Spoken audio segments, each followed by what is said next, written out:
আসসালামু আলাইকুম গাইস, সবাই কেমন আছো? আশা করি সবাই ভালো আছো। আমিও বেশ ভালো আছি আল্লাহর রহমতে। আমি ছোটো মাছ বোনা করব, আপনারা পুরো ভিডিওটা দেখবেন।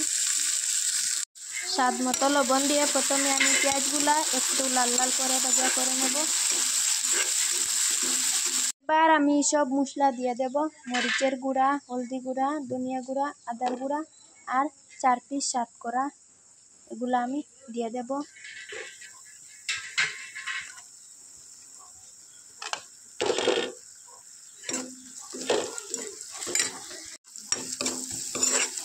ভালো করে মশলাটা কষিয়ে নেব। একটু জল দিয়ে দেব।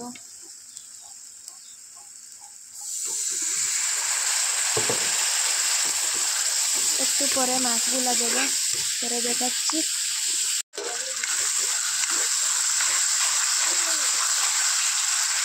এবার আমি মাছগুলা দিয়ে দিচ্ছি।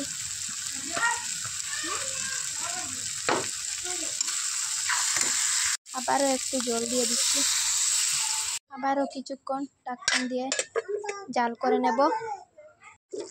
ছোট মাছের পাতলা পাতলা বুনা রান্নাটা কমপ্লিট করে নিলাম। কেমন হলো কমেন্ট করবেন। ভালো লাগলে চ্যানেলটা সাবস্ক্রাইব করে আমার পাশে থাকবেন, আমাকে সাপোর্ট করবেন। আল্লাহ হাফিজ।